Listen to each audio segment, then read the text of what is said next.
Hola a todos, bienvenidos con nuestro podcast Conectando el Frontend con el Backend. Ahora hablaremos un poquito sobre las aplicaciones web con nuestro compañero Arbey Alexis. que es ingeniero en desarrollo de software. Mucho gusto. Primera pregunta. ¿En qué consiste tu rol dentro del desarrollo web y cómo empezaste a interesarte en esta área? Pues bueno, empecé con el desarrollo web desde que estudiaba en TCU, más o menos a su altura de cuatrimestre, empecé en tercero, empezamos con tecnologías como JavaScript, directamente con React, y me interesó bastante porque la facilidad de aprender el framework de React era muy sencillo, literalmente buscabas cualquier cosa y podías crear cualquier tipo de aplicación o sitio web, y sobre todo porque en esa época apenas estamos empezando a utilizar la inteligencia artificial. Okay. Y pues era como que una herramienta que nos facilitaba el proceso de creación de aplicaciones. Ok. ¿A ti ahorita te interesa más el área frontend, backend? Pues honestamente en mi trabajo hago de todo. Okay. ¿No? Hago frontend, hago backend, despliegue, también atención a clientes, hasta incluso soporte técnico. Yo diría que es bueno saber un poco de todo, pero es importante especializarte. No, Okay. porque el día de mañana, por ejemplo, tú quieres tener un nuevo reto, empezar una nueva empresa, y si estás muy especializado en algo y quieres como que cambiar de giro, se te va a complicar bastante. Sin embargo, pues es muy bueno especializarse en ciertas áreas o herramientas. Ok, entonces te dedicas ahorita a los dos.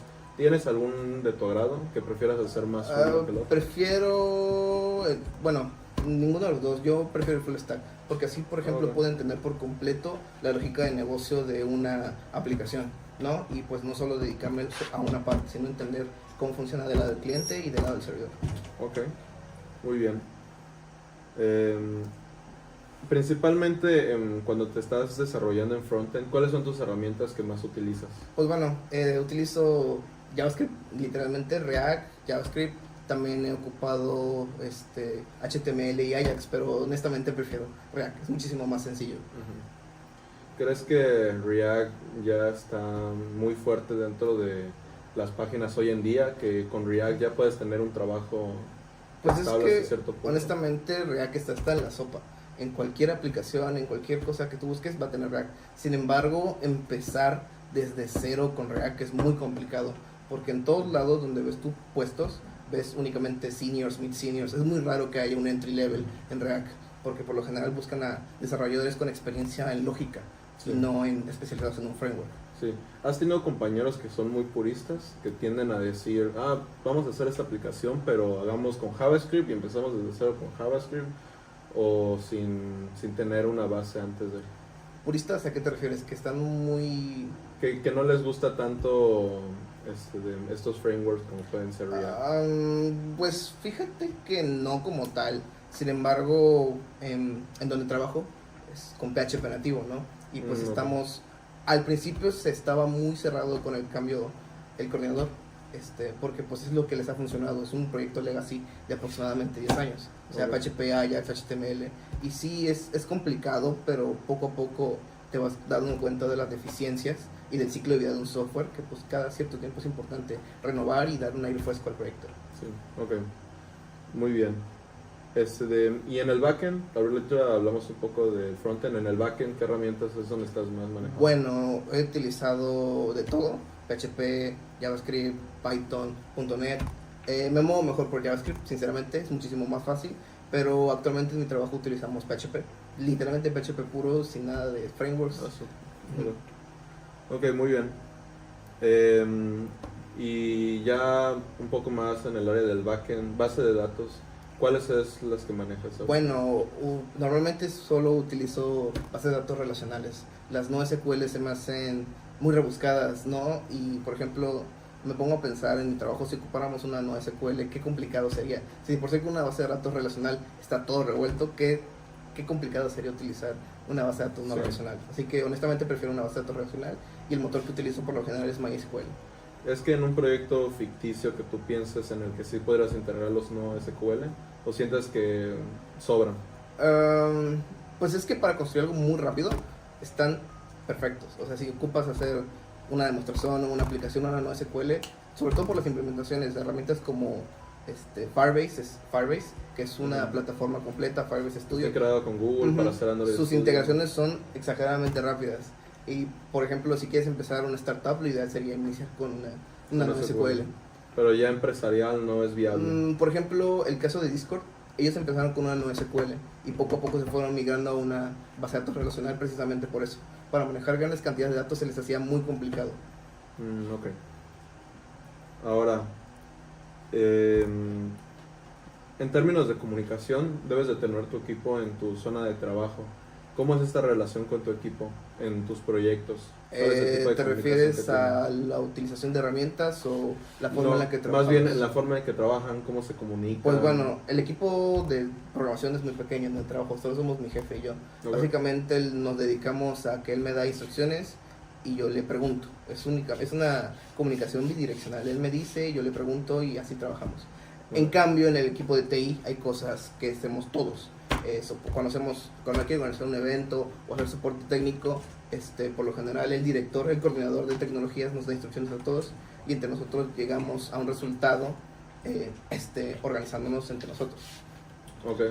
Las veces que has trabajado con tu equipo, es que tiendes normalmente a decir, ok, pues vamos a hacer esto primero y después esto, ¿tienes que agarrar más de líder? ¿O prefieres que todo fluya o los alumnos ya son más autodidactos en ese sentido? Pues en cuanto al equipo me limito únicamente por lo general a seguir órdenes, puesto a que la gente que trabaja ahí tiene muchísimos más años de experiencia y pues la experiencia habla. Yo me dedico a darle sugerencias porque pues como soy nuevo, tengo un año trabajando ahí, los demás tienen más de 2, 3, 4 años trabajando, pues una visión diferente a veces ayuda bastante a agilizar el trabajo, porque sí he hecho sugerencias con respecto a ciertos procedimientos que han mejorado el tiempo para resolver un problema. Dentro de esos consejos que has dado, ¿sientes que te han dado una retroalimentación que digas, oye, esto es verdad, o sea, te ha cambiado el chip un poco en ese sentido? Honestamente sí, recibo mucho feedback de parte de mis superiores, siempre que doy, para bien o para mal, ¿no? Siempre que arruino algo o hago algo muy bien, recibo una retroalimentación de vida de las personas que están encargadas de mí. Ok. ¿Sientes, o más bien, tienes algún recuerdo que nos puedas ejemplificar que digas, una vez me pasó esto y esto me... Por ejemplo, estábamos buscando montar algo improvisado.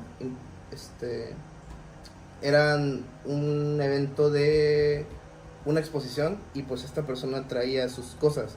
Traía un tripié viejísimo, traía su teléfono y nos pidió ayuda para montarlo. Y pues estábamos buscando soluciones, así que tuvimos que improvisar, agarramos el tripié, agarramos unas bases de velcro y yo lo que hice fue sentarlo y con eso salió para que pudieran hacer el proyecto. Y ahí te das cuenta que en realidad lo que necesitas para poder trabajar no es limitarte a lo que tienes, sino puedes Dar posibilidades. lo que busca al final de cuentas una empresa no es un resultado como tal, sino cómo puedes resolverlo, ¿no? Les importa a muchas empresas más el cómo que el resultado. Porque, por ejemplo, pues sí, te dan una serie de objetivos y metas, pero por lo general te llevan ¿cómo decirlo? Un rastreo, ¿no? De qué es lo que estás haciendo. Y pues todo eso se documenta, ¿no? A ellos les importa más el cómo que el resultado. Ok.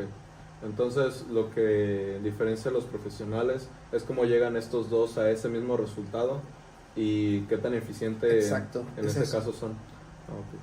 Muy bien. Siguiente pregunta. ¿Qué herramientas utilizas para colaborar con otros desarrolladores? ¿Utilizas Git, GitHub? ¿Hay algunas otras alternativas que tú utilizas que no sean tan...? Pues bueno, para la comunicación entre el equipo para el equipo de TI utilizamos Planner, que es de Microsoft, que es más o menos como un Jira, y para programación utilizamos Jira y Bitbucket, que son de Artisan. Son herramientas que están integradas para manejar equipos y con Jira, y con Bitbucket manejamos los repositorios. Ok. ¿Se han tenido que adaptar a estas herramientas? ¿Las conocían desde antes? Pues fíjate que antes, como solo había una persona en programación, todo lo hacía él. No había, literalmente las versiones eran por carpetitas, ¿no? Por ejemplo, versión del 2025, versión del 2024. Ajá, y cuando empezó a haber un equipo ya empezaron a utilizar estas herramientas. Así que no se utilizaban antes. Se tuvo que hacer ese cambio. Estamos hablando de hace como 4 o 5 años que empezaron a utilizar esas herramientas. Ahí, okay. ¿Cuál ha sido uno de los retos más importantes que has enfrentado de un proyecto web? ¿Y cómo lo solucionaste? Pues fíjate que podrás ser muy bueno desarrollando, teniendo ideas, pero es más difícil agarrar un proyecto empezado que crear uno nuevo. Porque, por ejemplo, el proyecto en el que yo trabajo es un proyecto que tiene más de 10 años. O sea, han pasado muchísima gente por ese proyecto y lo más complicado es adaptarte y entender cómo es que funciona un proyecto. Porque no es lo mismo empezar de cero, o sea, tú conoces, tú documentas, agarrar algo que ya ni siquiera la persona que lo creó sabe cómo funciona. Así que lo más difícil que me ha ocurrido es adaptarme a un proyecto, porque me tomó aproximadamente como 3 meses para agarrar la onda. ¿Crees que esta dificultad, ya nos comentaste un poquito del lado del código, que así también viene del área social, de que oye, te estás integrando a un grupo y esto depende cómo te estén retroalimentando, cómo te hablen, sientes que... Pues honestamente al principio soy muy reservado, porque me gusta entender la dinámica del equipo. O sea, no puedo ser yo siempre porque siento que a veces no va a encajar. Así que al principio soy bastante reservado y veo cómo es la dinámica del equipo, qué tal se llevan entre todos y poco a poco me voy integrando hasta el punto de que ya todos nos llevamos bien. Ok, he escuchado de varios profesores que les vienen estos hoteles donde hacen prácticas, que les mencionan que les funciona más un estudiante que tenga lo básico de programación y lo social, que prefieren que tengan estas habilidades a que no tengan lo social y tengan solo lo de programación. Es que, fíjate, mi jefe me ha dicho que el trabajo es 50% habilidades técnicas y 50% habilidades sociales. Porque, bueno, yo trabajo, atiendo padres de familia, atiendo alumnos, ¿no? Y pues la actitud es algo muy importante en un trabajo. O sea, puedes ser muy bueno desarrollando, puedes ser muy bueno teniendo ideas, pero si no tienes actitud, no vas a llegar a ningún lado. Es una parte fundamental de un profesionista, la actitud, y sobre todo cuando estás empezando, cuando no te reconocen por tu trabajo, cuando estás recién egresado. O sea, lo que importa es cómo es tu actitud ante cómo te manejas en esas situaciones. Porque pues todavía no tienes una base sólida que te respalde. ¿Te han pasado ejemplos que tú has visto en persona que digas, oye, esta persona era muy bueno y ya no se le dio la oportunidad por esto mismo? Sí. Hay un caso que me contaron de una persona que trabajó en donde yo estaba y que justamente por eso lo despidieron, por su actitud. Oh, increíble. Ok, ahora, pues muchas gracias. Me gustó mucho la conversación, espero que te haya gustado igual. Y si llega a haber alguna otra edición se pueda continuar contigo. Claro, sí. Otro capítulo. Mucho gusto. Un gusto.